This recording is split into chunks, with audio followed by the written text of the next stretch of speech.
your life like a high school girl who cuts her wrists in a bathtub and sends tapes to all her friends blaming them for why she killed herself. This is the Educated Ignorance Podcast on the For Frequency's Sake Podcast Network. What did I say? What did you say? Did you hear the words that came out of your mouth? I'm like, where the hell is this train going? We are off the rails, and we are 10 seconds in.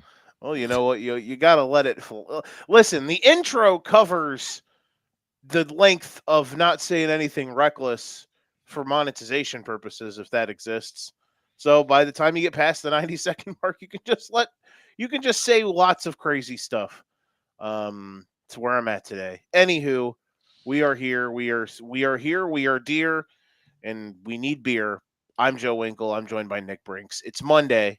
You know what that means. He's got beer. We've got beer. What a time to be alive. How are you doing, my friend? I'm well. We're gone all weekend. Got back today. Hence why I couldn't do the show last night. And I got to watch some football tonight, and I got to watch the Chiefs lose. And it was a good night to crack open a Busch. You're rocking. Like, you think you got a Busch sponsorship right now? I know. I'm working on it. That Busch Light, because Coors Light don't pay me nothing. Get your Brock Lesnar on. Damn right. Also sporting a haircut this week. Yeah. Yeah, a little shorter. There we go. There you go. You had to go show out for your homecoming.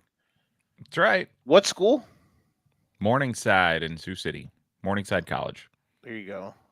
Over under 750 and a half enrollment. Like 1,200. Hey, you know what? It's still it all counts. It all counts, that's for sure.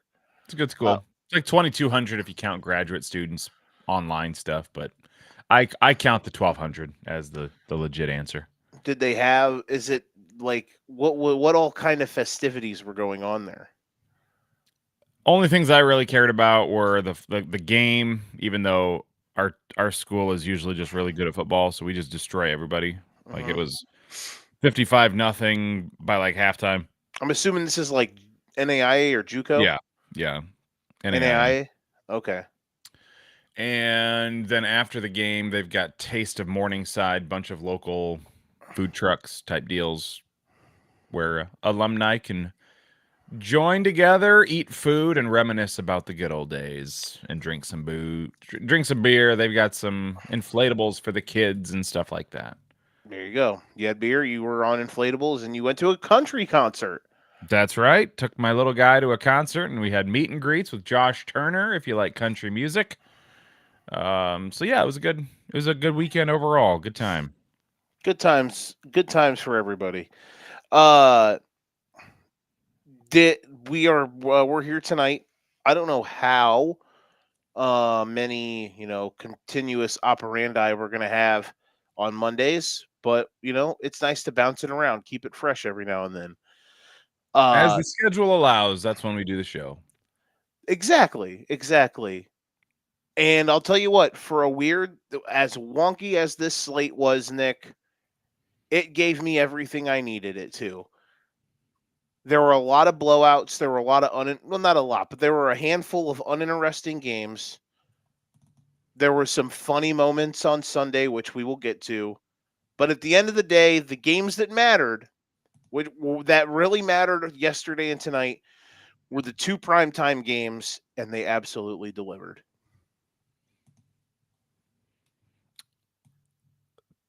I loved watching both tonight and yesterday. Seeing the Patriots beat the Bills, and it's not crazy to say that the Patriots played better that whole game, right?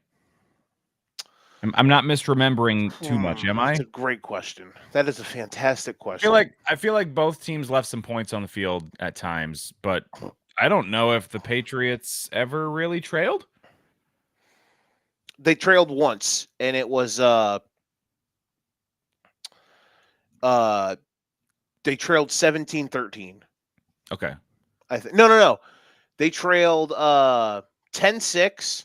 Then they answered with a touchdown, and then the Bills they went back and forth. Okay.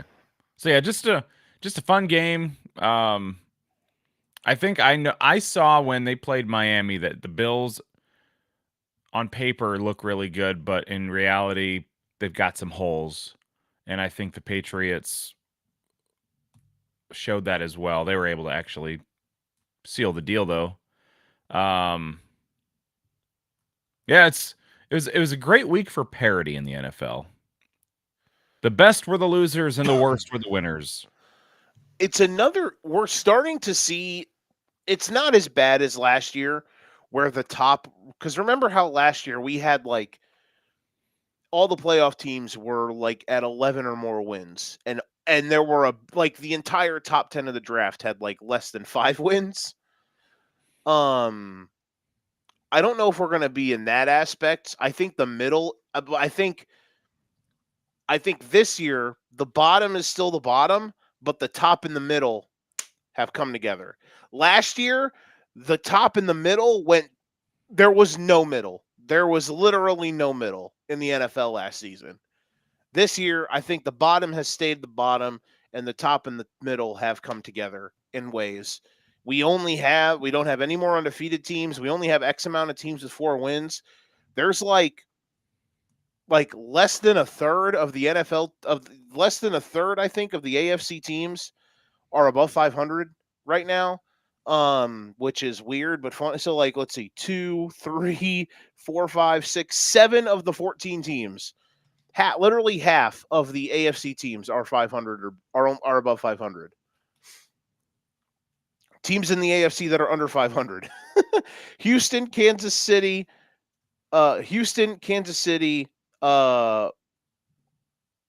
Cincinnati, who's bad, Baltimore. Like, those are good teams that Just stop right there. Those are 4 playoff or coulda, shoulda, woulda playoff teams from last year. That's insane.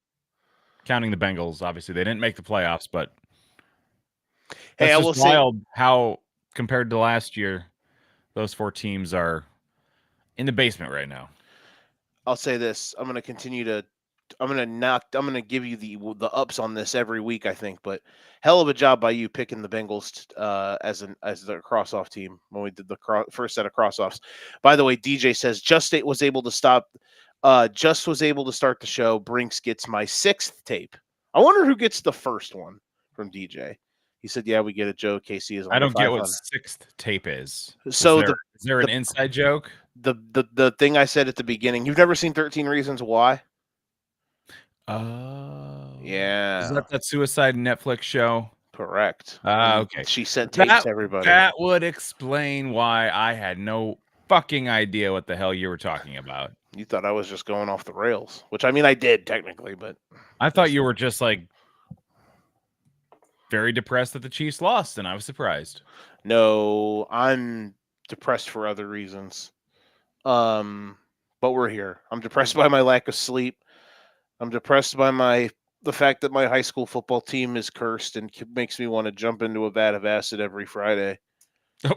I'm depressed that the Cubs can't hit the baseball after the first inning. Oh, Joe, you have such a way with words. Yeah, do I? Is this why you like me so much? I mean, not that you want to jump in a vat of acid, but that you come up with that expression to explain your sorrow. It's the it's not like I'm going to stand in front of a train. I am going to douse myself in gasoline, light myself on fire, and jump into a vat of acid. You're very meticulous and down to the minute details. I think in a past life I was like a stage kid. Like I did a lot of acting. I'm melodramatic. Kansas City, DJ did say it though. Let's chalk this up. The Kansas City Chiefs are under 500. And listen, I texted him. I said during the game, and I said, DJ, I love you, but for my agenda, I need this to happen. And do you know what happened, Nick? Do you know what happened? The pick six? The Chiefs? No. Although the guy who got that, I was very high on the draft, and now he might be the best defensive player in the league. We'll talk about that in a bit. But no, the Kansas City Chiefs had their inevitable moment because they are Thanos. But at the end of the day, the long-haired the long-haired legend himself, he ran him down. Gets back up again. He stumbled. Yeah, he tripped, and he gets back up and he keeps running. The Jacksonville Jaguars are ... the most enigmatic entity in the National Football League. If the Chiefs were inevitable this year and the Jags were the Jags that we would expect, that play would have happened with like 2 seconds left. He would have tripped and he would have been downed. Or when he The fact that he got up and there was enough time on the clock that even if he was able to throw it away or whatever, they still had a chance. Like, to me, that told me it was a sign from God that the Chiefs are no longer inevitable. I was happy. So yeah, that was good. Well, the AFC could bear the AFC is incredibly thin, so the Chiefs might eventually be inevitable. But we'll talk about that because it's weird. There's a lot of different directions you can go with the Chiefs. So I'm intrigued to see where the conversation goes with them. But on this evening, we're talking about the winners first, and the winners were the Jacksonville Jaguars. God damn it, what a team! I don't know how good they are. I said it. We said it last week. I don't remember when we were talking about them and why we were talking about them. Who did they play last week? It wasn't Houston. They had a good. Oh, they won in San Francisco. They won in San Francisco last week. And here is my take on the Chargers or the Jags. Excuse me. I'm clipping this from my box of receipts. We're gonna say nice things about the Chiefs. I think we are. I will. They're weird. They're very weird. They're scheduled. We'll talk about them. Post known any Chiefs comments. But I said last week, and I think you'll remember this. I said the Jags are 3-1, and they have not scratched the surface at all of what their offense could be. And I still think after tonight they really haven't. But they had some moments. And holy shit, when they needed it most, did Trevor Lawrence deliver. It has been, through 5 games now, a roller coaster. But when they got down 14-0, he delivered an absolute big nuts drive to cut it in half. He delivered some huge moments in the first drive coming out of the locker room, right through your face, down the field, touchdown. And then they barely have the ball at all in the second half. Does enough to lead a field goal drive. And then after Mahomes kills like the entire fourth quarter, he makes the throws he needs to make. And then, yes, the final play is the final play, and it's hilarious. But at the end of the day, he was able to make the play, had the wherewithal to get up and do it. But the drive will be remembered for that and being funny. But at the end of the day, he made some incredible throws to get them down there. And again, their offense is not – it's getting there. But at the end of the day, I said at the end of the day 9 times. They're 4-1. They've already beat Houston once. They went to San Francisco and won and really controlled that game. And they beat the Chiefs at home. And their offense is operating at maybe 60 to 70% of what it could be with the players they have, the coaching they have. If you are a Jags fan out there, Nick, and I'm sure you're going to agree with this, holy shit, you have to be tickled pink. That was about, I don't want to say that was about as statement of a win as you could make, but it checked a hell of a lot of boxes. You overcome the double-digit deficit at the beginning. You were down, 14-0, I believe? Right out the gate, yep. You have a lead late, you give up a lead late, and you've got a chance to come back and go down the field. And Trevor Lawrence, he'd be the first to tell you that he was not very good last year. That last drive, though, tonight, chef's kiss on those 2 darts. He found Thomas, and he found number 5. De'Ami Brown. Brown. 2 darts, and that throw to Thomas, brother. Whoo, whoo, whoo. God damn. I mean, there were some statements made tonight. I think we saw between the Super Bowl and the beginning of the season, there's just something off with the Chiefs. Now, I will say, last week of all weeks, I thought, okay, maybe the Chiefs are back. They just destroyed Baltimore. But I think as we are learning, there is a funk in Baltimore right now, and I mean, with Lamar being out this week, and I think the Bills literally broke the Ravens, and now I just don't think they're very good right now. So now I'm back to thinking, okay, maybe the Chiefs are mediocre again, or maybe they are still pretty okay, and the Jags made it happen. So yeah, that's great for Jacksonville, great for Trevor Lawrence. I'm super excited and happy for them. Their new head coach, like that was it's hyperbole to call that like one of the greatest victories in franchise history or something, but it is the Jaguars and they can't have that many of them. So I I would think a Jacksonville fan might be able to say, yeah, that might be like a top 5 or top 10 regular season win for Jacksonville. I don't think it would be that crazy to say that. But then on the other side, it's like Kansas City, they came out looking like Kansas City of old those first 2 drives, marching right down the field, 2 drives, 2 scores, getting it done. And I thought, you know what? When the Chiefs have a really good offense and they're putting up a lot of points and Mahomes is making plays, that's the Kansas City team. That's the Kansas City team I didn't mind. I didn't mind when they looked good on offense. It's this Kansas City team that, butt fucks their way down the field. This look like complete shit on offense, and then they find ways to pull shit out of their ass. Like that's the Chiefs team that I hated. And I thought, okay, maybe the good Chiefs team is back. I think But statement win for the Jags. Very happy for them. I think the Chiefs' offense is really good. That's the conclusion I'm at. I think their defense is mid to okay. Their defense, here's where I'm at with the Chiefs' defense. They are not good when they aren't gimmick pressure, just like throwing 7 dudes at you. Like they cannot win enough up front if they have to go max protection, like if they have to go 1-on-1 or 4-man rush, they just don't have enough up front to win. Like they can make plays, and Chris Jones is like he's awesome, but he's also infuriating to watch because he takes a bunch of plays off. And George Karlaftis, I'm sorry, I think he's a tad bit overrated. I don't know if he's really worth the contract he got paid, but I mean, listen, if you're a defensive lineman, you get paid to make maybe 8 or 9 plays a year. I'm sure if you look at his stats, he makes those 8 or 9 plays. He just doesn't jump off the screen to me to worth being paid the money he probably, or the money that he just got paid. All in all, I think the Chiefs are okay. We want to pivot to them.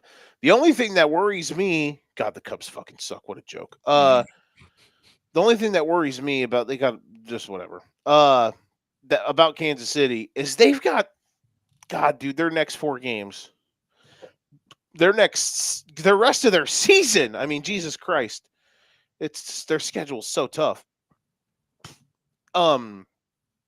Just their next month, okay, through the first Sunday in October, they got the Lions at home next Sunday night. They are white hot. Should be a fun game. They play the Raiders at home. That's a win. The Raiders are a disaster. They got the Commanders at home on a Monday night, which who knows? Washington, they play the Bears next Monday night. They looked good yesterday against the Chargers, but also a lot of that game was the Chargers not being able to get out of their own way at all. So who knows? Jaden Daniels looked pretty damn good though. And then they got to go to Buffalo because the Bills just don't play road games like ever. Like at all. Every game is in Buffalo, I think. They played 5 games. They have not left the Northeast yet. Their one road game was at the Jets, and I don't think that counts as a road game in 2025. So listen, would I be shocked if the Chiefs were 5-4 after that stretch?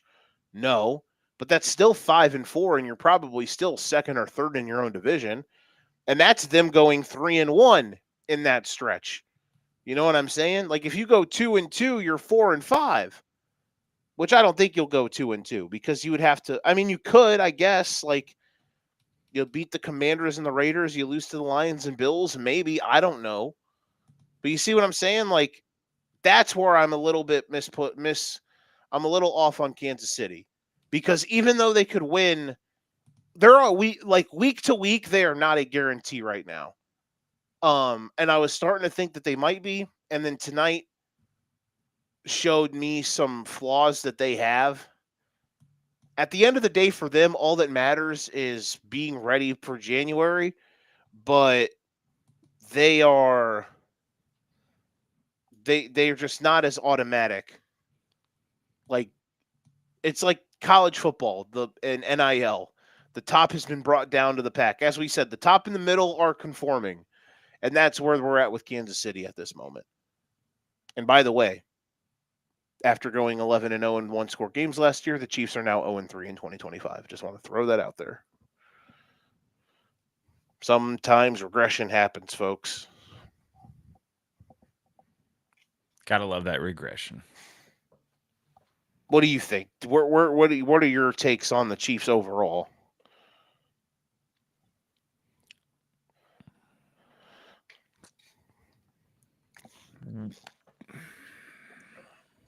It's hard to say, because I do think the Jags. You know, it's not like It's not like they lost to a bad team. We both think no, the yeah, Jags are good. that's what I'm trying to say. Like this team looks like they are much better than they've been the last few years, and it's just kind of a weird year for the NFL right now. Especially this weekend. I mean, a lot of good teams lost. The fact that the Chiefs are 2-3, probably still surprising overall, given their track record lately. But I thought the cool stat I heard today was they didn't lose their third game last year till the Super Bowl, and it's not even October 7th yet. So it's been a while since the Chiefs have struggled, or at least not gotten wins. Like you said, they've been winning all the close games. Now the regression is hit, and they're not as inevitable as they felt they have been before. But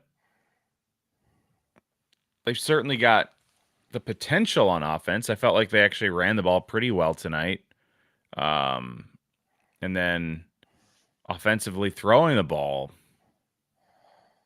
they seemed to be okay. I mean, that there's no doubt that game changed on the pick six. I mean, the Chiefs are about to go up 14 there? More? No, I it don't was remember tied. what the score was. Oh, it was just tied. tied? Okay. But still, it's a 14-point swing when you're on the goal line and you give up a touchdown. It's so you lose by 3, you lose or whatever. Yeah, 3. You lose by 3, and that was a 14-point swing. I mean, that could have been you still winning by 11 if you don't screw that up. Yeah, because when you look at it down to down basis, and you just if someone showed you the box, if someone hid Jesus, if someone hid the box score to you, or God fucking damn it, if someone hid the score to you and you just looked at the box score, you'd be like, oh shit, they got more first downs, they ran more plays, they had 108, they had 160 more yards, a lot more offense. Exactly, but 13 penalties doesn't help, and the time of possession was very equal because but the turnovers, man, the couple turnovers and penalties were like a couple big time penalties Kansas City took on special teams in this game. Obviously, the penalty at the end that kept the drive for Jacksonville alive off the carom that would have been an interception, which was a clear defensive pass interference. And yeah, like that's not even talking about the ones that were not called in the game. I was going to say the interception that Lawrence threw, that was as clear of defensive PI as you'll see. Yeah, the one on the first drive where they should have called the one on Juju, I don't know. Is what it is. That's not terrible. That one, yeah. But I'm mostly indifferent to that one. But the one where the receiver literally gets bowled over, yeah, the DB ran through his fucking face. straight into an interception. I don't understand how that one was missed. That's bad. But That was bad. Listen, stuff gets missed on both ends. It is what it is. Back to Jacksonville before we move on. I think Travis. I cannot wait to see how Travis Hunter continues to evolve.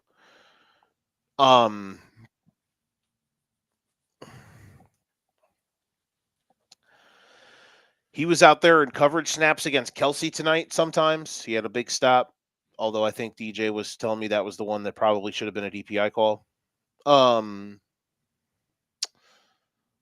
Offensively, he is incredibly dynamic with the ball in his hands. And I think the more that the season goes on, his offensive output should be upped because he's just a really good player. And that catch he made on the deep ball, he set up the field. All right, so remember the field goal they had on their second to last drive? It's like 3rd down and 18. He hits an underneath ball and he makes like 5 guys miss to pick up an extra 10 yards. So like he can do a lot of stuff. And the more and more that he actually gets evolved in this offense, I think that's going to go a long way for Jacksonville as well. That's, again, my biggest takeaway for Jacksonville is to win a game like this and to be 4-1 when they still are not what they will be in 2 months. That is huge. They're winning all these games right now. It's incredibly impressive.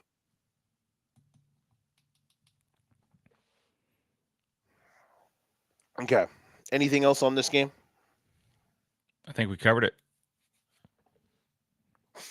I have a game for you, and I did not tell you about this one. Love games. I love games. I like totals. All right, we are going to play tonight, All In or Fold, Week 5 edition. Hey, I love poker. I'm down for that. So I'm going to give you a scenario, and you can only choose one of those 2 options, All In or Fold. And let's start with last night. The New England Patriots. What a game, what a win. The New England Patriots are serious playoff contenders, all in or fold. I'll give you an easy one to start. I would be all in on that. If I can't waffle back and forth, I'll go all in. Mm-hmm.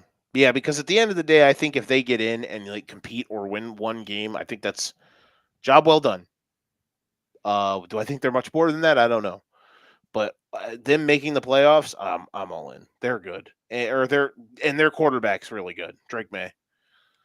The media really wants me to hate him because of the toxic takes, but goddamn it, they cannot make me hate him. He is awesome. He is really good, and the drive to lead them to the win, man.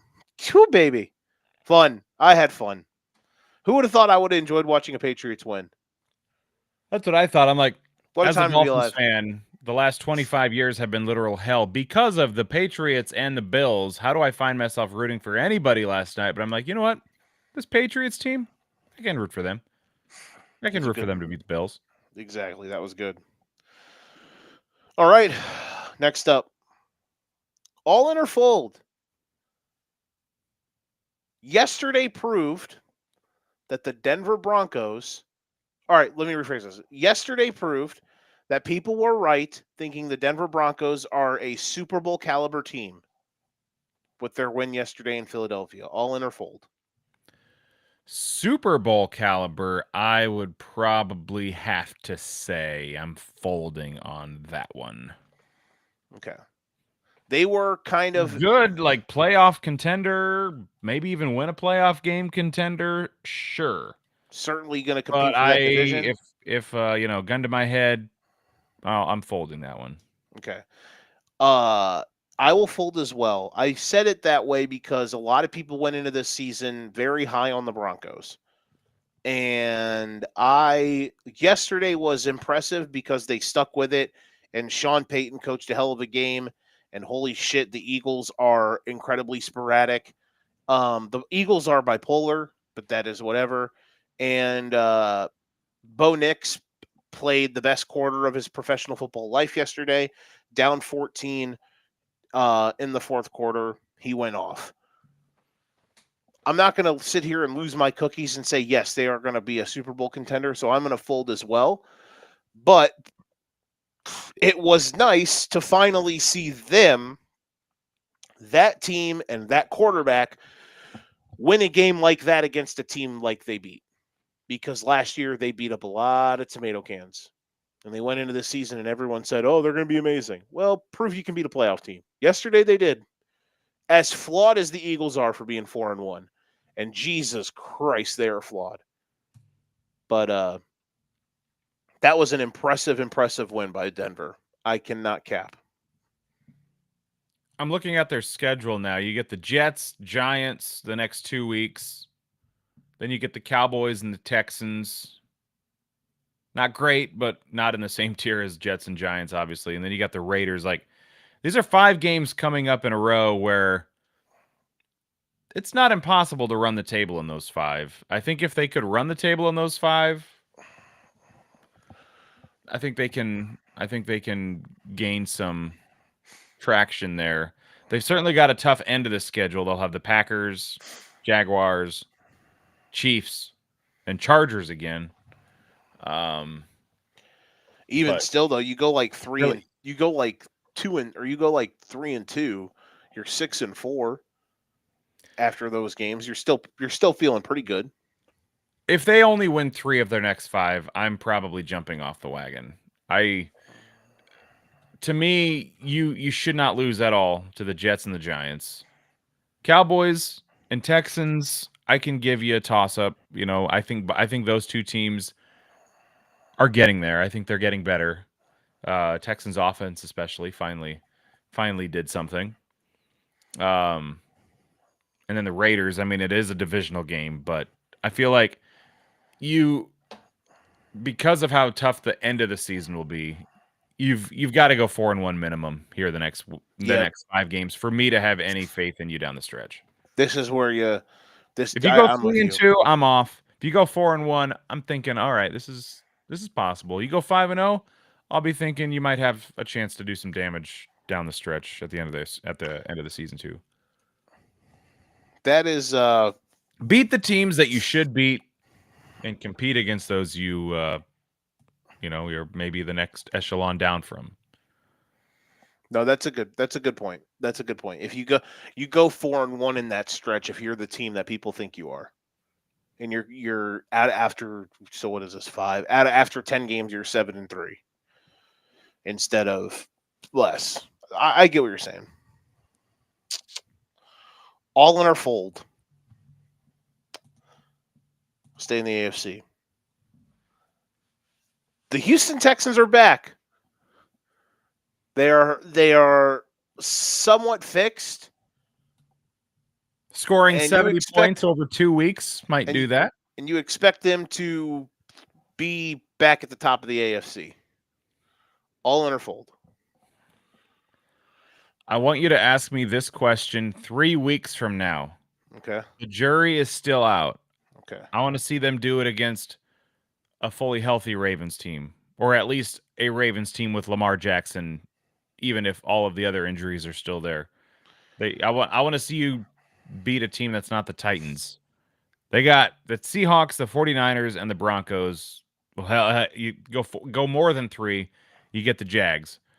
You get the next 4 weeks, we will 100% learn what this Texans team is. If they are back, we will know in the next month. By November 9th, we will come on the air that night and say, all right, yes, the Texans, they are here to stay, or we're 4 weeks past the nail in the coffin.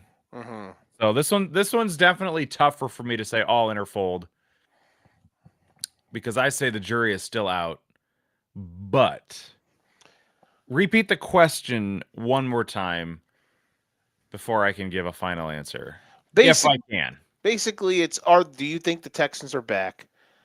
Like, do you think they are a legitimate, like, do the last 2 weeks show you that this team can still be a top threat in the AFC?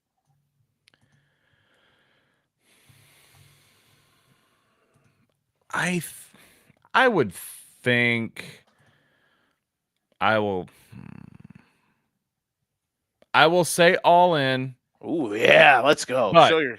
I will say all in for this one because even though the offense hasn't been great, that defense has been outstanding all year. Yes. I mean, you limited the teams that you limited to 20 or fewer points: Rams, Buccaneers, Jaguars. I was gonna say, are all of them? Yes. Titans, everybody except the Cardinals keep them under. Oh, buddy, we're gonna And talk about that here in a We'll bit. get there. So yeah, I have no concerns about the defense. Offense might be starting to put things together. So I will go all in for the question, but over the next 2 to 4 weeks, we will get a really, really good look just how good this Texans team could be. If they can pick off a couple wins, I mean, even if they go 2-2 over the next 4 with Seahawks, 49ers, Broncos, Jags, I will think they are doing okay. Anything better than 2-2, anything better than 2-2, and I'm thinking, all right, you guys are in the picture here. Maybe not to win it all, but maybe 2, because you know what they say: defense wins championships. Bingo. 9 wins should get you in. At this rate, considering the 8 seed right now is the Cincinnati Bengals. Oh dear God! And normally I would say 9 wins will win that division, but that might not be the case this year. 9 wins might be third in that division the way things are going. Yeah, what a division. Who would have thought in 2025 maybe the team with the most teams in the playoffs with the AFC fucking South? Who would have? That is NFC. True. You might have the West. Yes, eyeing them, but the West. Yeah, the West. Who would have thought that in the year of our Lord 2025, the current number 1, I guess, damn it, fuck, they don't own the tiebreaker. The current number 1 seed in the AFC and the number 2 seed in the NFC with a combined record of 8-2 would be Colts, Daniel Jones and McCorkle Jones. Who would have thought? Whomst would have thunk? Are the 49ers really technically the 1 seed right now? They're the 2 seed because the Eagles have a tiebreaker. Oh, okay, but it's possible. Okay, that's pretty good. But they're the 4. They're 3-4. There are 4-4-1. All the division leaders in the NFC are 4-1. Okay. Well, whomst would have thunk? McCorkle Jones and Daniel Jones would be out here, be leading divisions after 5 weeks. I don't know if we were going to talk about the 49ers a whole lot. I don't know if you have them on the agenda, but I will just say this quickly. When they paid Brock Purdy, I think we've said it on the show before. Uh-huh. I know I've said it over the past couple years. I don't know what it is about Kyle Shanahan. Brother. You plug anybody into that offense, and he will have success with you. Going from Jimmy Garoppolo, who had no success anywhere else before or after. He gets hurt. Brock comes in. He gets hurt. Mac Jones comes in. This is the reason why I say the 49ers should not have paid Brock Purdy. I'm glad he got paid. Local dude, live in Ames, Iowa State, happy for the guy. But it's the 49ers. Of all the teams that don't need a big money quarterback, they have shown it doesn't need to be them. Not saying that this is creating a quarterback controversy or anything like that, but if they continue to win, like what if I don't know how long Brock's going to be out, but let's just say he's already tried to come back once and it didn't work out. He's out again. What if they're 8-1 or something when he comes back and he's fully healthy? And if Mac Jones and Mac's not, he's not 175 yards, 2 touchdowns, 1 interception kind of games. Like 300 plus like he did last week. He threw for 330 yards with while injured for part of that. He looked like he was dead on the field. I thought the hearse was coming out for him. Times. Oh my God, bro. So yeah, real quick. What happens in that scenario? Last week, Mac Jones hit us like 5 times last week with the call the ambulance, but not for me meme. Yeah. For Brock. Yeah, for Brock. So I don't think there's a world where the 49ers say, I think if they say Brock is 100% healthy, he's the guy you're paying, you put him back out there. It's not like he's played badly to deserve a demotion or anything like that. But it's, I think that the tweet that I enjoyed, I think the tweet I enjoyed the most Thursday night was like, Mac Jones just earned himself 10 plus years of at least backup quarterbacking in the NFL for big money with this game. And you know what? He's still young enough that he can be a starter. Like, he might be on the Sam Darnold train right now, where you get your opportunity, you move on, and now you can have success elsewhere. Daniel Jones, maybe we're seeing that right now. You get greener pastures, and you can make it work. So maybe we'll see Mac Jones not in San Francisco. Maybe we'll see him find a starting job next year, assuming he doesn't become the guy at the 49ers. Again, I still don't think that happens, but I think the 49ers, if I was the GM of the 49ers, I'd be saying I would have loved to spend this $50 to $60 million elsewhere, because Kyle has shown you throw anybody back there. I think he even had a little bit of success with CJ Beathard. I think he won a game with him. They were moderately competent. Yeah. All in her fold. Joe's Brock Purdy takes were correct after all. But no, in all honesty, listen, hey, it's different with Darnold and Daniel Jones because Darnold played for the Vikings and Daniel Jones was a backup for the Vikings last year. So, I mean, hey, all you got to do is be in the Kevin O'Connell quarterback room, and all of a sudden you're a god. Because I was going to say, did you see? I know they lost yesterday, but did you see Sam Darnold spin in that shit? Horrible break there at the end, but what a game we will talk about. Yeah, Seattle's way better than I thought they were going to be this year, and that's even though they lost. And then there's the Bucks. Been high on the Bucks all year, I feel like. Yep.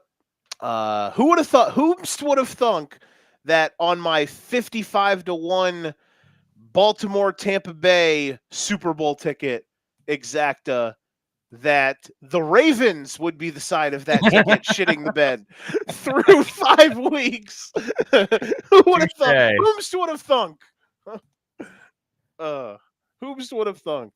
I remember when I told my my good friend, the UTHS head football coach, Nick Welch, shout out to my guy, team I cover, my alumnus, my good friend Nick. And I said, yeah, I got a 55-1 ticket, Ravens Bucks Super Bowl. And he was like, that's bold. Whomst would have thunk that the bold version of that would be the Ravens after 5 games? Crazy. I've got a great one for the Bucks here in a minute. But yeah, back to the Niners. You're right, though. What I don't think they're going to keep this up because, Nick, they're so goddamn hurt. Every week someone's going down with a season-ending injury. I thought the screenshot image of the game was when they had their fullback Kyle Juszczyk lined up as a wide receiver. And I thought, if that doesn't sum up the 49ers for you right now, then what does? Kendrick Bourne just out here turning back the hands of time. What? Not that I don't even know when to. I just have to say that to make it sound right. Good on them. Hell of a win by the Niners. I don't know how long they'll be able to keep it up for, but a hell of a win nonetheless. Moving on, NFC. I'm going to pray to the gods real quick because last time I brought this up, I kind of jinxed them and they haven't won a game since. So let's just hold up that I don't move this jinx to the next guy. All in or fold through 5 games, Baker Mayfield's the MVP of the National Football League. I got to pull up his stats. Oh, buddy. 10 TDs, 1 interception. 4 wins, all coming in the final minute of the game. 4 comeback drives. Even though You did Sundays kind was of not read his. my mind though, because I did pull up the MVP odds. His odds are hilariously low. His odds are ignorantly low. I was listening to a pod last night, and he was like 12th or some shit. So I'm gonna look at the passing categories right now. Stafford leads in passing yards. Baker's fourth. Touchdown passes. It's Goff, Stafford, and then Baker's tied for third.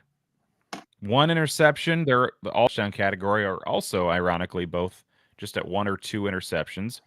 Passer rating, you've got Lamar. Let's see here. Lamar, Goff, David Montgomery. You're Josh goddamn right, David Allen. Montgomery. Hey, I saw a tweet last week that said David's going to have a great game because he's playing in front of his family or whatever. And god damn it, he did it. He threw for a touchdown and he ran for one too. He did, and his sister was there, who has some really bad health conditions. It was Yeah. really cool. Crazy. The first game I guess it makes sense because he's played in the NFC North his entire career, but that was the first game that he ever got to play back in Ohio. That's cool. So that was really cool. Good for them. Good for him. Good win for the Lions yesterday. But yeah, I mean, just looking at the numbers, I think I'm looking now at the MVP odds. Are you ready? He is fourth. Yeah, he's fourth. He is 11-1.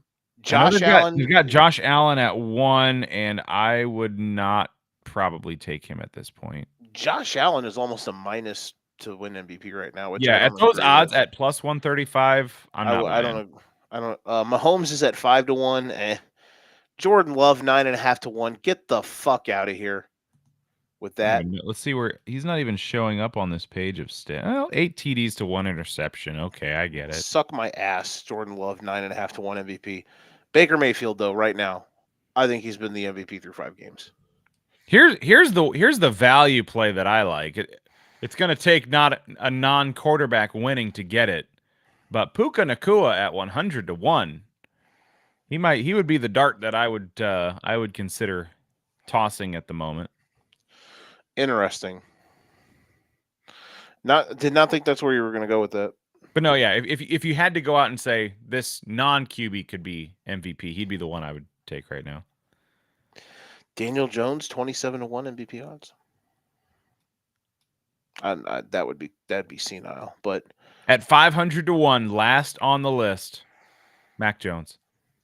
Hey man, at this point, what's wrong with putting a couple pennies on it? He's been. I really do good. wish I could see. Oh, let's see. Offensive Player of the Year. It's Puka, the favorite. It's Puka, then JT, right? Jonathan Taylor. Yep. God, he's been good. Ironically, Taylor has 6 touchdowns. They have all come in 2 games. Yeah. He either scores 0 touchdowns or 3 touchdowns. They're really good. I got to give it up, man. They're good. They're legit. Comeback Player of the Year. It's got to be Daniel Jones in a route. Dak is the leading candidate right now. Okay, because he got hurt. But yeah, they're going to hand out the "you were hurt last year" instead of the "you were ass last year" comeback player of the year. Comeback player of the year. Interesting. Don't be cheating on FanDuel for guess the lines right now. When I pulled it up and knew where the odds would be, so I covered it up and I looked for the awards tab. Mm-hmm. You're over there taking JJ McCarthy at number 8. What's he coming back from? Just never playing? Yeah, the only played 2 games in your NFL career award. But yeah, I like how Christian Watson shows up on the list despite not having played a single down. Sometimes life just hits you fast. As a Dolphins fan, you know who's given me some hope this year, the last 2 weeks? Darren Waller. He's on the list at number 6. Bro, he's been hooping. So, yeah, good stuff. Tough L yesterday. What? So on FanDuel, I'm on the awards tab. Uh-huh. But they've got other tabs: Super Bowl, playoffs, win totals, stage of elimination, and then just Jets. You're fucking kidding. And it's Jets next win, and you can bet on what their next win would be. Are they the? And you can take Panthers. They are the October only 19th winless plus team. 120. Yeah, because the Saints and the Titans both cleared yesterday. Mm-hmm. That's funny. Stage of elimination. Oh, you can. You're right. It does just have Jets. Jets. I want to vote for first coach fired. That'd be fun. What do they have for Dolphins here for stage of elimination? Missed the playoffs at minus 2,000. Yeah, no shit. Ooh, what do they have for the Ravens? You said they were. I saw that they were still favored to win that division in the odds. So you can get plus money right now. They're minus one. They're minus 105 to make. They're minus 105 to win the AFC North. Yeah, and plus 135 to miss the playoffs. Interesting. Very, very interesting. Wow! It's happened. What's Mark that? it down. I don't know if this has been legit. I guess I haven't checked the division odds in a while. 11:30 Monday, October 6th. The Kansas City Chiefs are not favored to win the AFC West. Ayo. Hello, Chargers. After the last 2 weeks, though, I don't know if I'd take the Chargers, though. Yeah, no shit. That could be the Broncos right now at 2-1. Good value. They're certainly Seattle at 4 of the bunch. God, I know they lost yesterday, but Seattle at 470 to win the NFC West still. Goddamn. Not the worst odds in the world. I don't think I've got another all in or fold. You ready to play guess the lines? Almost. I see the Cardinals at 33 to 1 to win the NFC West. It could be plus 33 to 1 or minus 3,300, and they ain't gonna hit it. Oh yeah. All in or fold. If you were on the Cardinals coaching staff, would you have beat up DeMarcado like Jonathan Gannon did yesterday? Okay, time out. No. Let me rephrase this question. All in or fold, the Cardinals openly were betting against themselves yesterday against the Titans. When I watched that sequence of events, there are 3 key moments. 1, the Titans are winless and they suck. Mm-hmm. 2, the touchdown that wasn't meant to be. And then 2, the interception that wasn't meant to be because they fumbled it into a touchdown. When you combine all 3 of those things, and then I guess on top of that, the Titans get the touchdown, and did they miss the extra point or did they go for 2? They missed the extra point, so they are still down 2 possessions and not covering.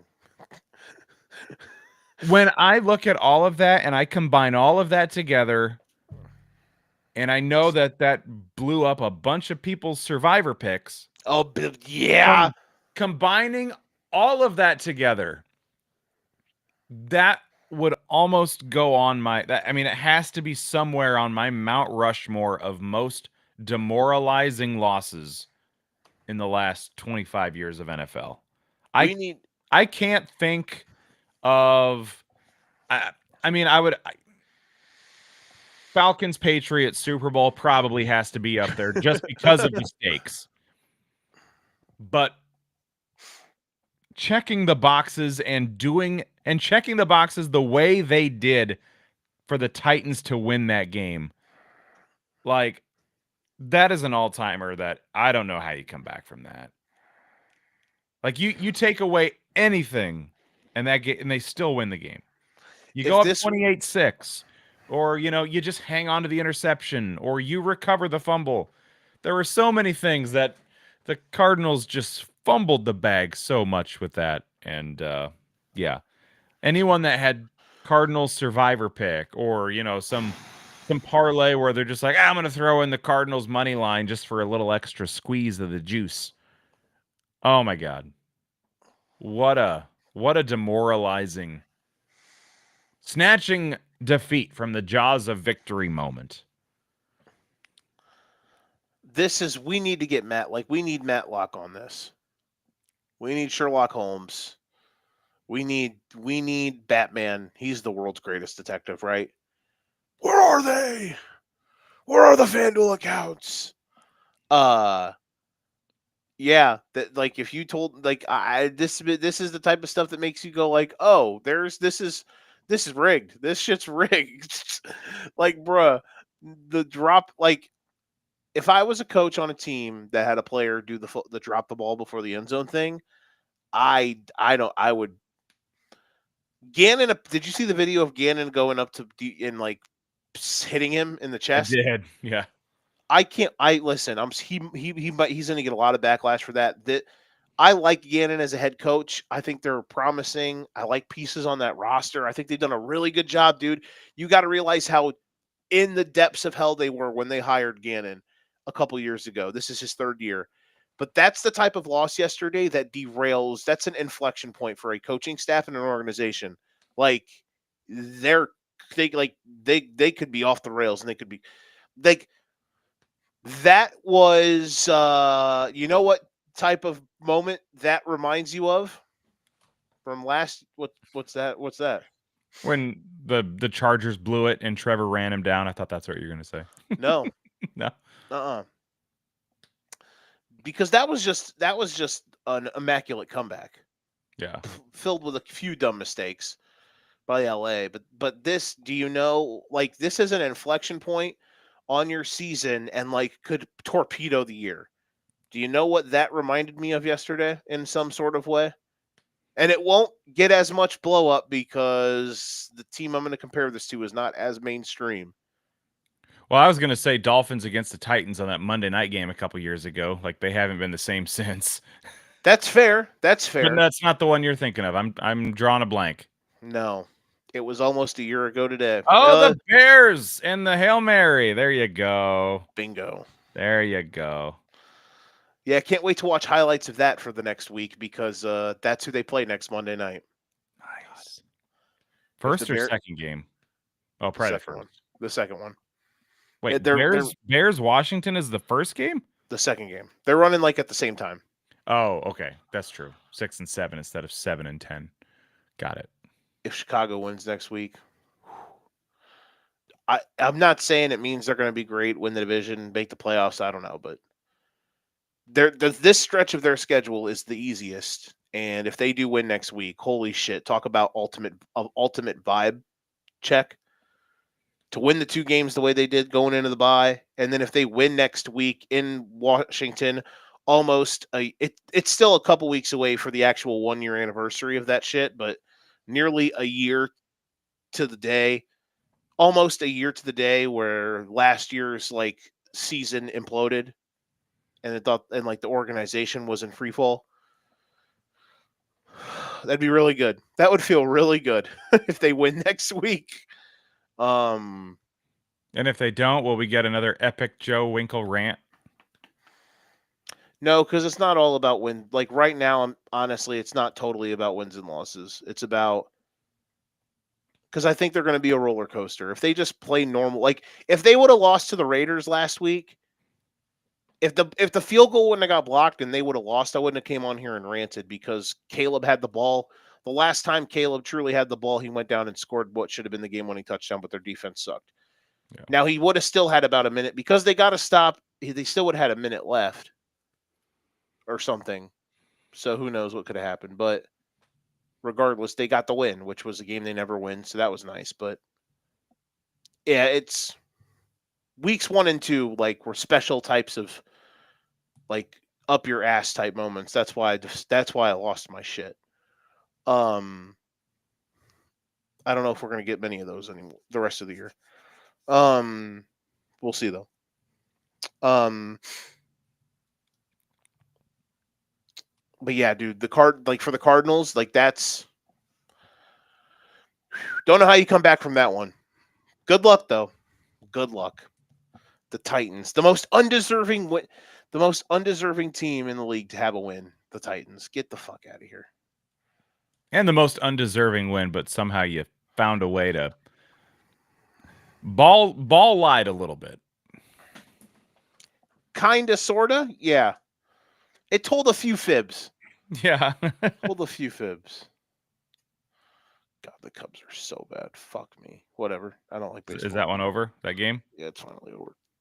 Are they down 0-2? Yeah. These are just 5-game series, right? Correct.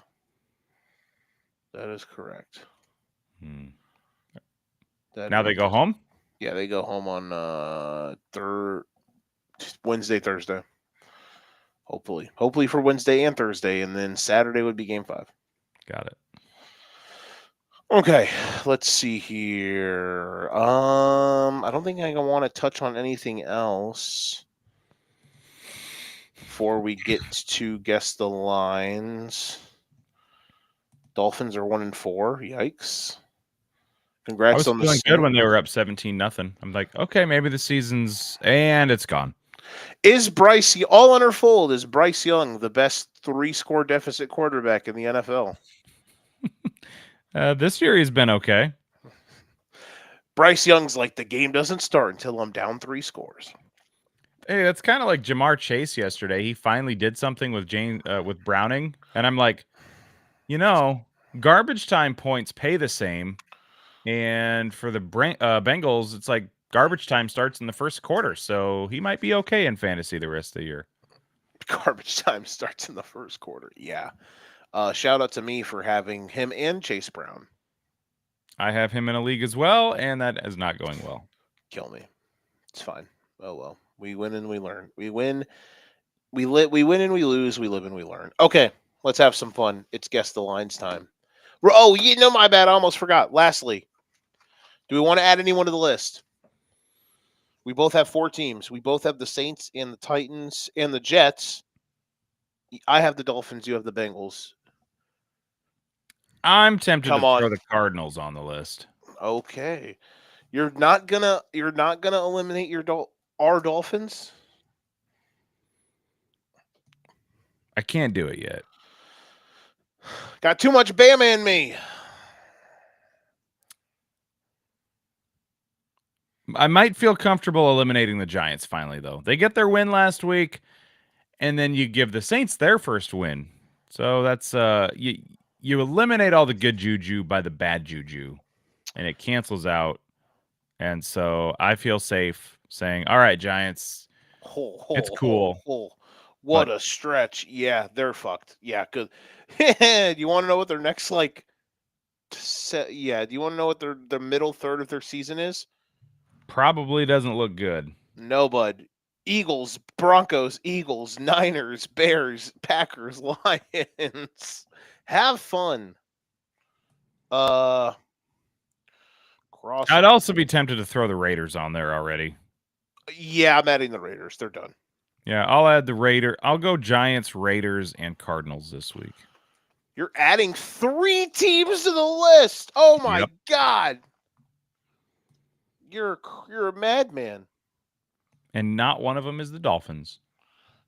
Yeah, no shit. Not yet. You're such a homer. Now remember, you can't take a team off. All right, so your whole list right now, you had Saints, Titans. We both had Saints, Titans, Jets. 10 NYJ. I'm keeping a recurring theme on here. NYJ. I had Miami. You had the Bengals. You were way ahead of that. Didn't you cross them off after the Vikings game, I think? Yeah, the Vikings game. Yep. You're adding Arizona, the Giants. God, what a time to be a New York sports fan. Go Nick. Let's go Knicks. And you're adding the Raiders. Mm-hmm. You now have 2, 4, 6. You have 7 teams on your cross-off list through 5 games. We may get to points where I'm not adding anybody during the week. Otherwise, I'm going to run out of teams. You are just. It'll be week 14, and I will have 34 teams crossed off my list. Yeah. You're going to start crossing off freaking Big Ten schools. Okay. Illinois. How dare you? How dare you? Hey, I can appreciate they had the REO Speedwagon halftime show last week. Hey, there we go. See? I'm going to cross off the Raiders. I am going to bucket. I'll do it with you. I'll cross off the Giants. They're not making the playoffs. I think that, God damn it, we're not crossing the Browns off yet. Can't do it. Dylan Gabriel didn't look that bad. That would have been a huge win for them. Yeah, the Browns are a team. It's like, I'm afraid to put them on the list right now because they are worthy of lasting till like week 8 to be crossed off. that Let defense them get to 1-6. Yeah, I'm like, based on their defense alone, I'm like, I'll let you hang around. And now if the offense can maybe start to find some juju, and I mean, they were in that one late. Mm-hmm. For example, they play Pittsburgh next Sunday. Would either of us be shocked if they won? No. At least I would. And before the season, that division looked like it might be a gauntlet, or at least kind of a gauntlet with a couple teams. But right now it's the Steelers and then everybody else, including the Ravens, who kind of look lost a little bit. Like, that might be a division where 9 wins takes the division at this point. Bingo. So, see? Or in Pittsburgh's case, 8-1 will get you in. Would be hilarious. For the brand. All right. Guess the lines. You are leading 3-1 to 1 and 32-24-22 overall. Last week you beat the fuck out of me. This week I'm coming for my revenge. 2 buys this week. Houston and Minnesota. Big win for Minnesota yesterday. That game was dicey. The Browns were punchy, and Minnesota did what they had to do. They found a way. Somehow, some way, the Vikings are 3-2. Moving on. Thursday night. Speaking of that team that we both just crossed off, the Giants host the Philadelphia EAGLES Eagles.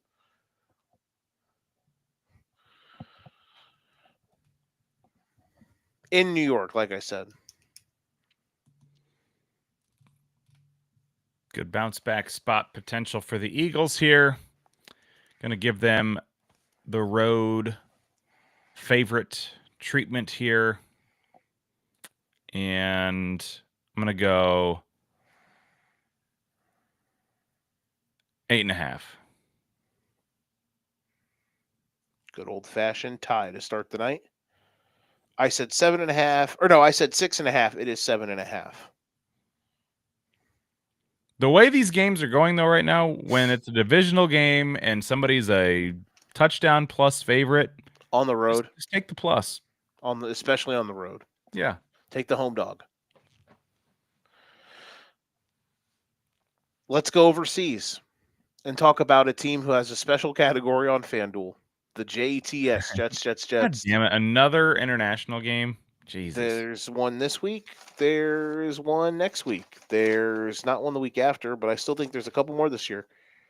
Or is that it? How the hell did the Vikings get back-to-back? There's a game in Berlin and Madrid. The Dolphins play overseas this year.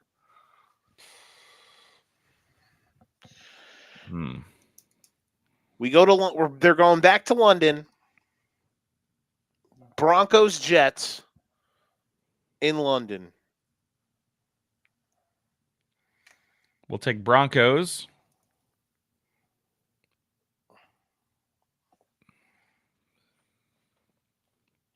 Seven and a half. Double tie. It is 7. We both said 7.5. Nice. I think that's right. 7-point tees. Dolphins or 7-point tees. Eagles, Broncos. Who loses? What a game we have here, folks. Sunday S tier. There are only 2 games total in the S tier and Happy Cat Dance category because this Sunday is a little wonky. Good nonetheless. A lot of mid, but still watchable. in a fistful of poop. But for the Sunday S tier, we head down south. This team just lives in this category. The Tampa Bay Buccaneers against the San Francisco 49ers. I'm looking here, and it's like a lot of these games could have been S tier games, like Rams, Ravens, Bingo. Bengals, Packers. Double Like bingo. these should have been really good games, Mm-hmm. but now we don't know, or we do know in one of them. But yeah, I'm gonna go Bucks at home, 3.5. Oh, that moved a half point. Wouldn't have mattered for me. You got it. It is 3. I said 1.5. Oh, Bucks. I was thinking. You picked Tampa, right? Yeah. Okay. I guess a part of me was thinking that the Niners would be overvalued in Vegas. I don't know. Even though they're decimated, that's just a miss on my behalf. This is probably the right line. So Tampa Bay -3. How about that? 2 of our first 3 picks are round numbers. Whomst would have thought? Vegas wants some pushes this week. That they do. Happy cat dance. We stay in Florida. Florida men, you and I. Guess the lines. Florida men, happy cat dance. The Seattle Seahawks and the Jacksonville Jaguars. I'd be curious when did you fill out your picks? Last night. I'd be curious if this line has jumped at all or changed at all because of what we just saw on Monday Night Football. But I am going to take, I mean, that's a hell of a road trip for Seattle. I will take Jags 2.5. Okay, we both said that. It is Jags 1.5. Okay. That was my other thought. Because I thought maybe if it was like 1.5 before, tonight pushed it over the edge. Up. But did it jump at all that you've seen? To my knowledge, no. I don't think it did. Okay. Have we tied on every single one? No, you got the Bucks one. I said Bucks -1.5. I was way off on that. That's right. Next up, mid but still watchable. I probably shouldn't have put this here, but I did. Because I don't know. Just what if he plays? Rams Ravens. This game probably shouldn't be here. The Ravens if I know Lamar is not playing, he should probably be in. They are definitely a poop category team. But I don't know. Sue me. Rams Ravens mid but still watchable. Yeah. This is one of the games. It's like, man, I would sure love to see this one at full strength on both sides. The last time these two teams played at full strength, the game was also in Baltimore, and it was the best game from game. Fucking ripped. It was when we did our final tally for the Elite 8 games of the year from 2 years ago. It was that game. It was Rams at Ravens. The game that ended, if you remember, it ended with a walk-off punt return touchdown in overtime for the Ravens. Oh man, yeah. That game ripped. That. Yeah. It'll be a different kind of rip this time, I think. Just a bit. This game will not be on the quad box on Sunday. Can guarantee it. We're going to take Rams on the road.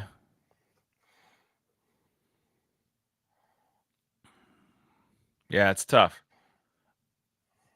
You have to assume whether he is or isn't playing before you make your pick. But let me give you a hint just because I guessed it already, and I've obviously looked, but I guessed before I looked, obviously. The line is assuming he's not playing. Okay. That's where I was going to make my pick anyway, so that's good. But I will go Rams on the road. 6.5. I said 5.5. It is 7.5.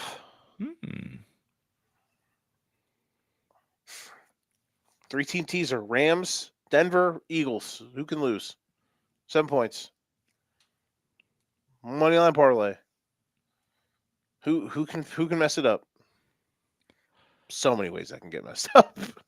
Who's ruining that? Cooper Rush, Justin Fields, or Jackson Dart? Come on now. We're out here. Get her done. Mid but still watchable. Dallas, Carolina. Good on the Panthers. Good win. Dallas, offense, fun. And for the first time all season, the Cowboys stopped a nosebleed on defense. That they did. The Jets are bad. Yeah. I tried to go with the Justin Fields, Garrett Wilson stack in DFS, which it still panned out okay. They got a garbage time touchdown together. That helped. But I was hoping for the shootout. That didn't come. Right. But we're going to take Cowboys on the road and go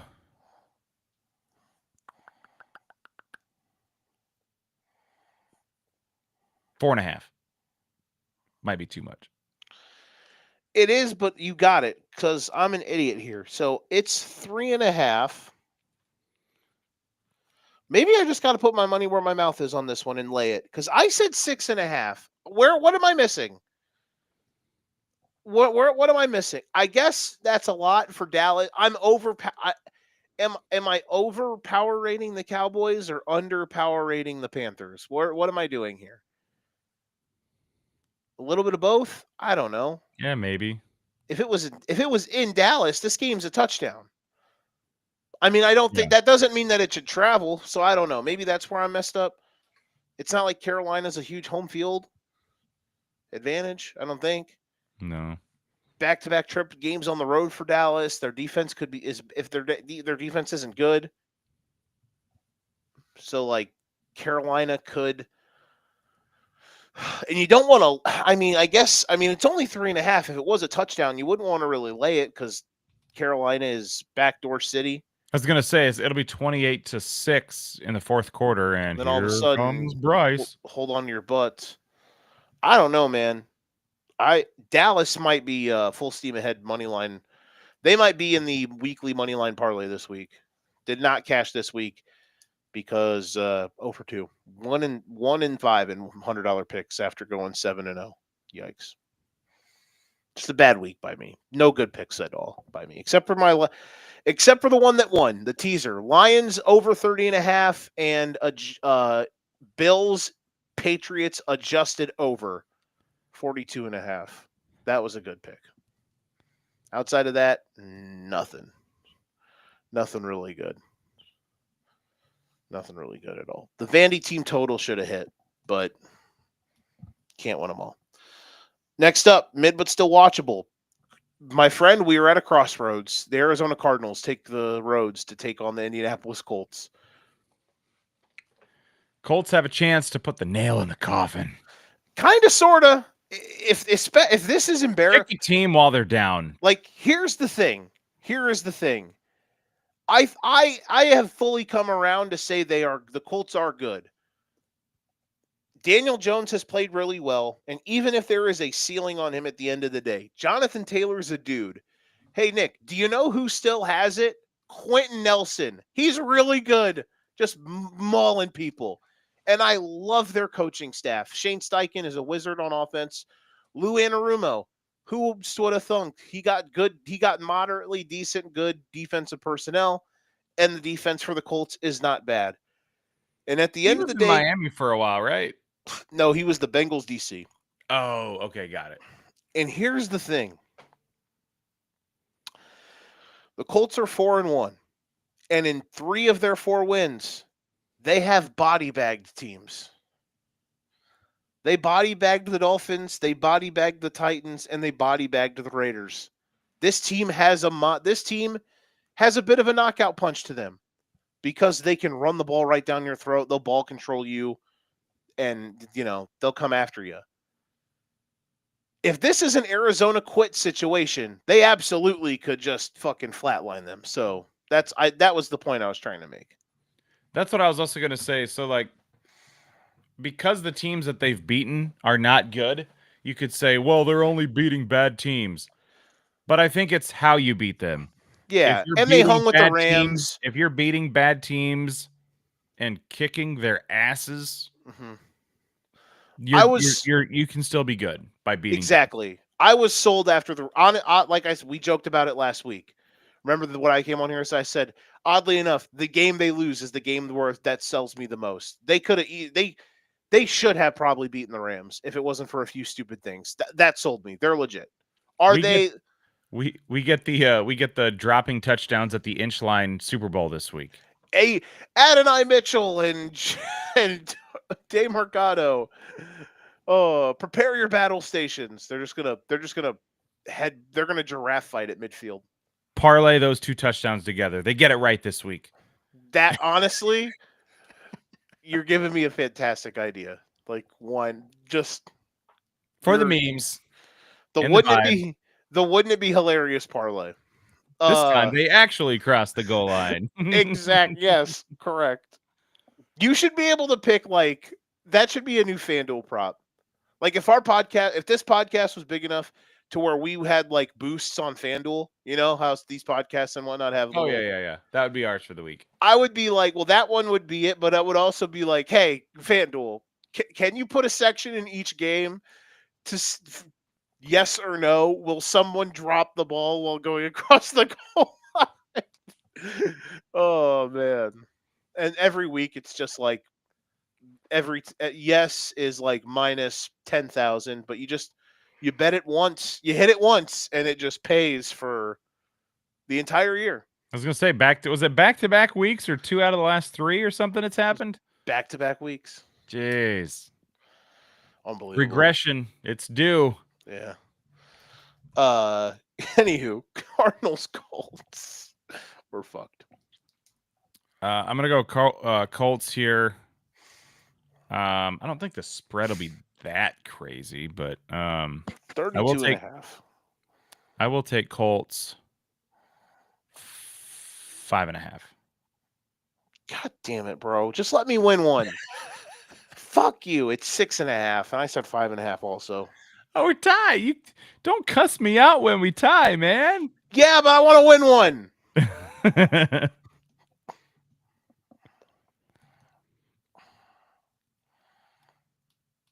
He said, "Don't cuss me out when we tie." I'm sorry. Was that hostile?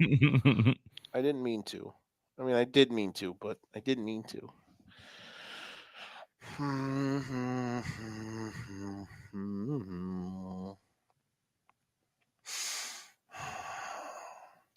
All right. Next up. Last one in mid, but still. Hey, listen. Just trust me. I had to stretch the mid, but still watchable. I had to blur the line this week. Otherwise, there would have been mounds of shit that we would have had to tread through, and I didn't want to do that. I didn't want my room to stink that bad. However, this one might not look like it, but you already know this game is going to be with 6 minutes left. It's going to be 13-12, and we're all just going to be swimming in it. You probably know what game I'm talking about. It's the Browns and the Steelers in Pittsburgh. This is the week that the Browns will win like 28-7. No shit. Browns minus 20. Put it all together. Line. Plus 10 billion. Dylan Gabriel 4 touchdowns.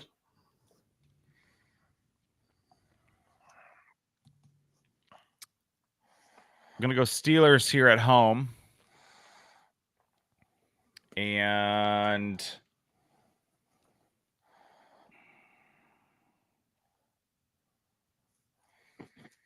5.5. Yeah, you got it right. It's 5.5. I said 7. Vegas zone.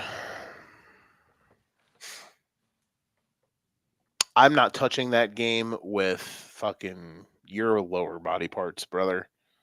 You can have that one. I'm just going to watch and laugh.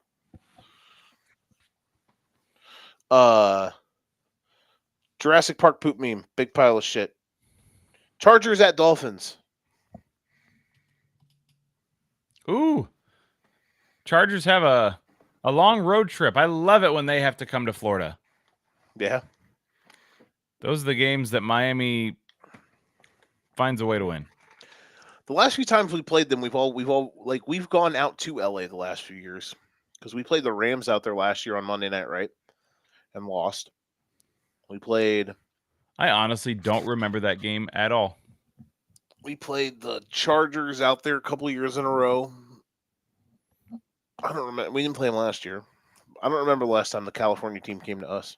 Can you remind me what happened the last time the Chargers traveled to the East Coast? Listen, they ran into Jackson Dart, and they got darted. They are now 3-2. They have not won a game since. Oh, that gives me the opportunity. I haven't talked about this yet. Do you want to hear my close calls for the week betting? Please. So I did a 3-leg touchdown parlay with Darren Waller. Oh boy. Garrett Wilson. Okay. And Keenan Allen. Tough. 20-10. Chargers are down in the red zone. 1st and goal at the 1. Yep, they fumbled. They throw it to him in the back of the end zone, incomplete. And I'm thinking, okay, well, that was my chance. You passed on 1st and goal at the 1. You're not going to pass again. 3rd and goal at the 1. No, at the 3, because they lost like 2 yards when they tried to run it. I'm like, all right, I'm back in business. 3rd and goal from the 3. He's going to be wide open. Passes tipped at the line of scrimmage. Intercepted. And then my other bad beat. I had Hunter Henry first touchdown last night. Granted. Oh, no. Granted. Oh. It probably should not have been available and still up for grabs, a couple minutes before halftime. Or a minute before halftime, whatever it was. And that's when you sniped it? What? You sniped that? No, I took it pregame, but it's like it's almost halftime, and my first touchdown bet is still alive. That's what I mean. So yeah, I was sad after that. That's tough. Man, I just need one of them would have been nice to hit yesterday. They had a chance at both of them, and didn't. Listen, you cashed a first touchdown. I got Waller on Monday night. Darren Waller last week, so that was good. That pays for a couple dinners. You know what? I should have did it again this week. He got it again. He's got you would think that he's got another WNBA All-Star that's taking care of him right now. Cameron Brink, come on down. Sophie Cunningham, come on down. But there you go. Just wanted to share those quick while we're on the topic of Dolphins and Chargers breaking my heart. Oh no, Chargers breaking my heart. Dolphins and they broke my heart in a different way. Just didn't have anything to do with betting. A whole lot of legs. Real quick, backtracking the Steelers Browns. That could be the infamous no touchdown scored bet. Very possibly. Just living the Vida Loca, baby. Anywho, Chargers Dolphins in Miami. Gonna go Chargers favored on the road. If they weren't a West Coast team going to the East Coast, I'd probably go a little higher. But I'm gonna take it easy here. I'm gonna go Chargers 3.5. On the board, bitches. You were close. It is Vegas owned. It is 4.5, and I said 4.5. Nice.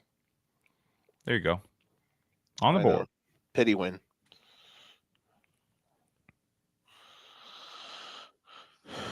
One, two, three, four. 1, 2, 3, 4. It's 4-1. It's okay. I'm in there. I'm still in it.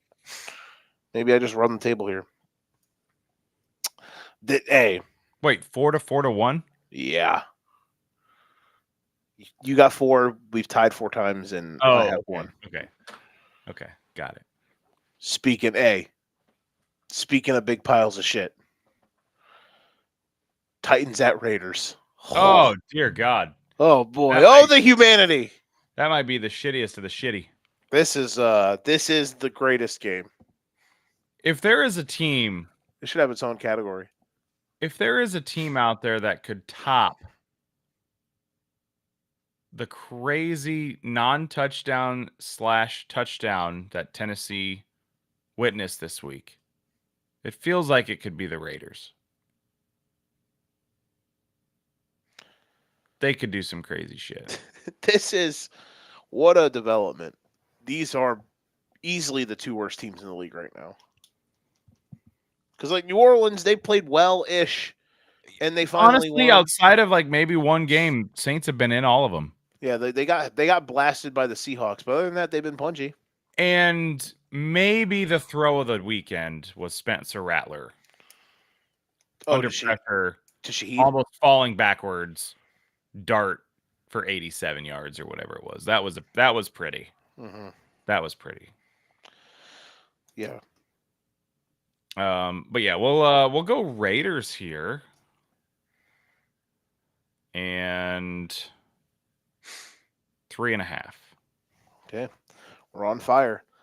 I double Vegas zoned. It is 5.5, and I said 5.5. Woo.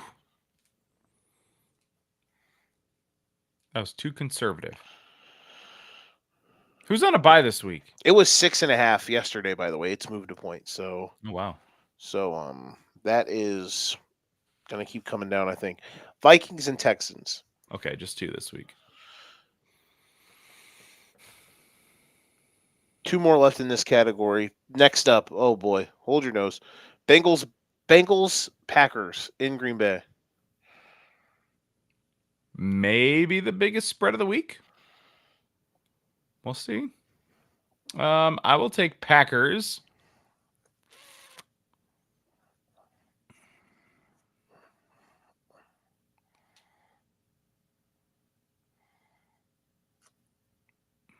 Eight and a half. Whoa. I cannot believe that I won this. All right.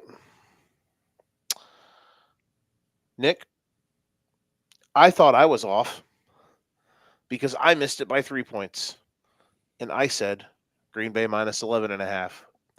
You missed it by 6 points. Holy shit. It is Green Bay minus 14.5. Holy shit. Okay. My thinking was the Lions were like 10-point favorites. It was There's in no way the Cincinnati. Packers, but yeah, I forgot about that. Shoot. Okay. But that checks out then. If Detroit was at home then. That's why I said 11.5. Okay. Yeah. Yeah. That was my logic. Yeah. I did not expect to open this up yesterday and see 14.5. I was like, Damn. oh. Because like the Saints against the Bills was 16.5. And they covered that all day. Right? The Bengals have to be. Are the Bengals right now the worst? Would you imagine the Bengals right now are the worst power rated team in the league? I think so. Considering the fact that they've played now the Jags just think that's their only loss is that stupid they wish they had that one back. And they should have won. They got screwed. They got so fucking screwed. And Brian Thomas was a double agent, and they dropped like 2 touchdowns. Yeah. Anywho, Jags could be fucking 5-0 right now if it wasn't for that dumbass game. But since then, the Bengals in the games that Browning has started, so that's been what, 3 games? They have gotten absolutely fucking destroyed. Vikings blew their doors off. The Broncos they are playing non-competitive football. So I get it. I totally get it.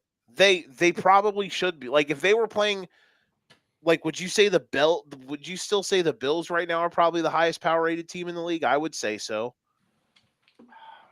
I don't know. I'm starting to think Lions. Ooh. Maybe. Bills and Lions are probably the 2 highest power rated teams in the league, yes. To me, on a stock perspective. But remember when we talked power ratings, we were saying the Ravens and the Bills were both like gapped between the rest of the league. Because remember the Ravens were almost laying a field goal in Kansas City. The Ravens, it's different now because their team is dead. Yeah. Obviously. And they proved that they should have never been favored in Kansas City because the Chiefs blew their doors off. Yeah. I'm looking at it, the power rating stock scale. Like the Bills, I don't know. To me, their power rating is Miami covered against them. This is fair. Patriots beat them. Saints covered. Whereas the Lions, they just continue to blow the fucking doors off everybody they're playing right now. So that's a good point. I would say, at least for me, I'm power rating from a betting perspective, the Lions the highest. That's a good point. Wish I thought about doing it before the game, but I'm like, Lions -10? Are you kidding me? I'm gonna nuke it. Granted, they almost came back and backdoored the shit out of that. They tried. But They tried to backdoor that game. the Lions would be the one team right now where I would say I will blindly bet whatever the spread is on Detroit every week with confidence. Not going to do it, but they would be the one team that I would say that. I would not say that about anybody else, I don't think. Regardless of the opponent, I will bet the Lions spread. Can't wait if I had to pick a team, that would be the team I pick. That's a fair point. But yeah, but I think this game here shows that the Bengals right now are there. There's I don't know how big of a gap. Like if we lined up Bengals Titans on a neutral field, I don't know what the line would be. But this shows the Bengals. This iteration of the Bengals is the worst power rated team in the league. Like if we were doing a 1-32, it is them 32 with a bullet. Yeah, I think so. Next up, Patriots Saints in New Orleans. This is, oddly enough, this is where we actually learn if the Patriots are for real. Because now their next few games are like the Saints, then they play the Browns, and they play the Titans. It's like, all right, if you're legit, go handle your business. Don't lose one of these dumbass games. Yeah. And then it also feels like it could be a situation where they just left it all out on the field in this one, where now the Saints feel like they could have a chance at it going back to back. Not from a line perspective, because I have to assume the Patriots will be favored here, but would it surprise me in the least if the Saints won this game? No. Mm-hmm. Right, I agree. They just feel like the team that no matter what the week, they could upset you. But yeah, we'll take Patriots here on the road. 4.5. Okay. We tied. I also said 4.5. It is 3.5. I just needed to stop your winning streak. I know. I was starting to become the king of poop. Usually, you're the king of poop. What, 4-4-3 now? 4-5-3? 4-5-3. 4-3-5. Yeah. Here we go. Well, you're about to test that Lions theory here. Sunday night. Lions at Chiefs. What a game. Jesus Louises, what a game. The Sunday night games this year have absolutely delivered. Right? Prime time in general has been pretty solid. Other than like last Monday night, which was too, but we knew that was coming. True. Yeah, we did. We knew that was two shitty games. We knew that was going to happen. Yeah, we knew that was coming. But yeah, you're right. The primetime games have thoroughly been delicious. Yeah. Especially, I mean, this week especially, all of them either went to overtime or down to the wire, basically. Final minute lead change. Yeah, that was fun. The Sunday night and tonight was beautiful stuff. And Thursday night, obviously, too. Yeah. I just cannot see a world where the Chiefs are favored in this one. But if for some crazy reason they are, I will definitely take a plus money line on the Lions if that presented itself. But I am going to take Lions on the road. 2.5. Wow. Let your nuts hang. Okay, I got this. I said Chiefs 2.5. It's Chiefs 1.5.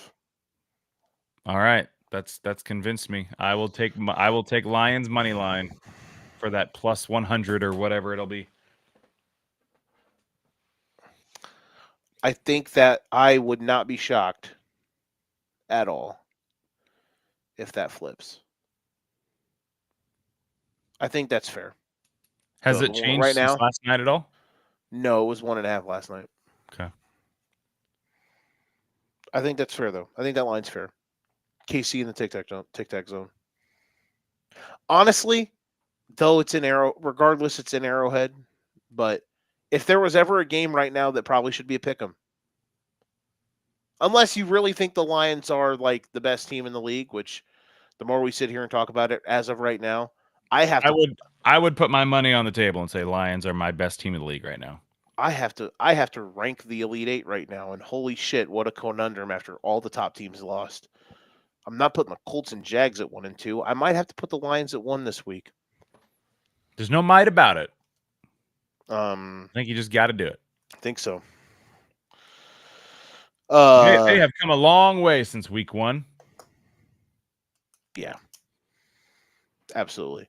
If they played Green Bay right now in Detroit, they would. I think they'd beat the fuck out of them. Yeah, just took them 1 week to get their shit together. That, and it was Packers were ultra fired up. When you really think about it, it was a game the Packers had to have.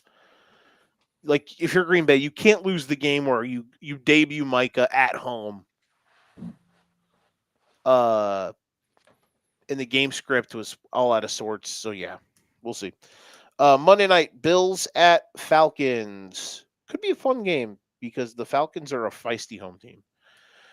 And the Bills' defense is incredibly sus, but and both teams are going to feel moderately desperate here. Falcons coming off a bye. Bills actually having to leave the Northeast. I'm going to take the Bills here. 3.5. Yeah, you nailed it. I missed this one by a billion. It is 3.5. I didn't want to think about it. That was the one that popped into my head, and then I was like, I might go 4.5, but I'm like, I'm just gonna go with 3.5. You still would have got it. I said 6. I don't want to talk it. I don't want to talk about it. Or I'm like, I don't want to talk myself out of it in my head. Yeah, you still would have got it. I said 6.5. I was way off. And I hit it on the nose. Yeah, you hit it on the nose. Nice. So now this next one is to tie if you get it. No, you got it now. Week, or am I locked in? Am I up 2 now? 1, 2, 3, 4, 5. 1, 2, 3, 4. Yeah. So you can tie for the week. Still. 5. Or what I guess you're right. Yeah, I can. I can tie for the week still. Yeah. 5, 4, and what? Ties are 1, 2, 3, 4, 5. So if I win this, it's 5, 5, and 5. We're out here. Or 10-10 if you want to count it that way, which I don't know if we should count it that way or not, but it's okay. Okay. A tie is we both win. Or we both suck. Bears at Commanders. It's the Packers Cowboys award. Yeah, exactly. It's ties in the NFL award for there's ties and guess the lines. All right. We're going to go Commanders at home.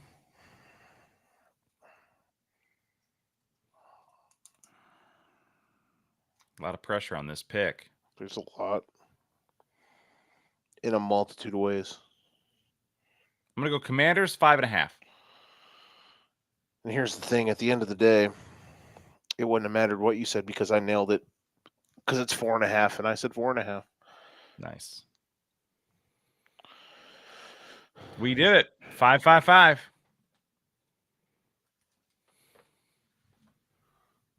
We did do it. 5-5-5. The immaculate conception. 37-29, 27. Okay.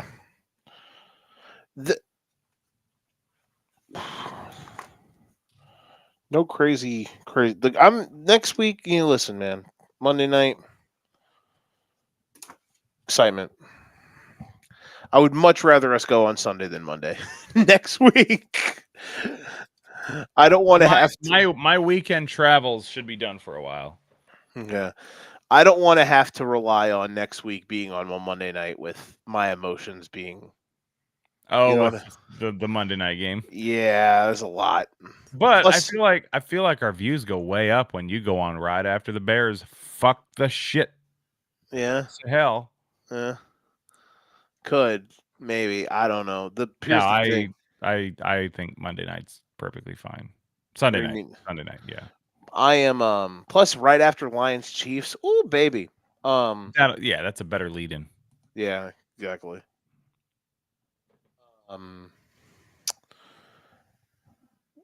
Plus I might not be home to watch that game. I might be somewhere else.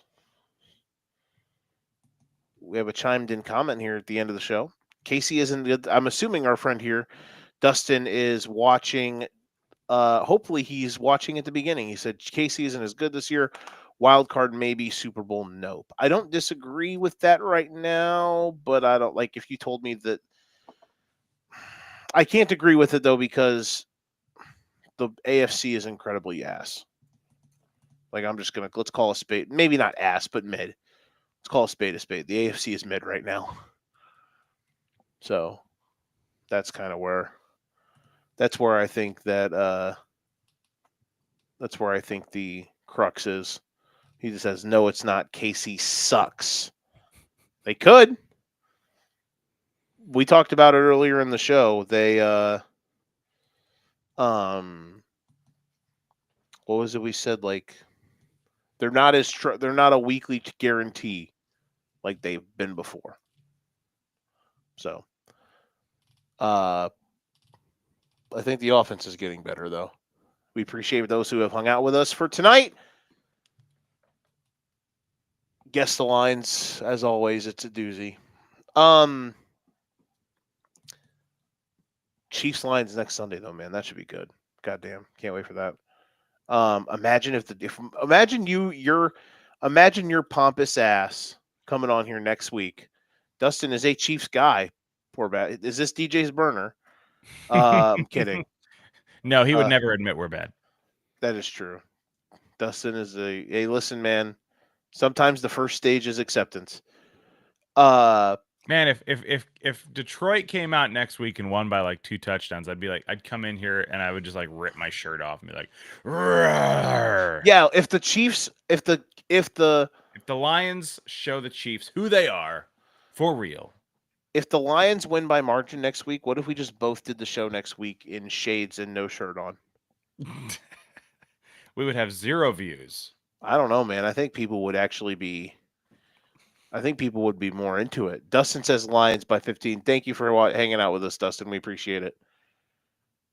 I don't know if they'd win by that much, but if they did, I might come on here without a shirt on, honestly. Steve did the Golden Ticket show last week without a shirt on. If they win by 21, Uh-huh. I might be willing to come on without a shirt on. That'd be wild. We'd have to readjust the cameras. No nips. Yeah, just be a little bit like, we'd be down here somewhere. Yeah. I'll just be up here. I can pull the camera all the way up to me. We can. Or you know what? Really be bold and go higher. Exactly. You can see get some naval action. or I can Blair Witch it. Oh man. The Chiefs saw 2-4. Man. The world will not know what hit it if the Lions win by 21 next week. That'd be something. Would be something. Can't wait. Can't wait for that. Can't wait to get. Can't wait for a lot of stuff. Tomorrow night on Card Subject to Change, episode 2 of the Wrestlebacks. I will be joining our good friends Nick Brincks not Nick Brincks, Nick Bull. You're Nick Brincks, Nick Bull and CZ the Wizard. We will be live on Card Subject to Change Wrestlebacks, where tomorrow. Episode 1 was Cody Rhodes, Roman Reigns, 1, WrestleMania 39. Tomorrow, we are reviewing the Eddie Guerrero versus JBL feud. We're going to do both matches from Judgment Day and Great American Bash. Oh, my God. I've been doing research the last few days. I know you're not a wrestling guy. I just want you to know that mid-2000s wrestling did not care, and holy shit, the lines were blurred when it came to racism. And it's not that it's funny. It's just that it's funny because they did it without giving a shit. Oh, baby. It is wild. They're like literally, there is a segment when the one guy who's a Texan, big old Texan, they do a segment where he is at the border and shunning Mexicans back across the border. It is wild. Professional wrestling, ladies and gentlemen. Cannot. Yeah, it's wild. It's insanity. We're going to talk about that feud and the matches and Eddie Guerrero nearly dying from blading and hitting an artery. It was crazy stuff. Cannot wait to do that because episode 1 was a hoot, and I feel like tomorrow is going to be just as much of a hoot and even a holler or two. Make sure you lock in for that. Golden Ticket Show, College Juice, the Football Lounge, all that good stuff.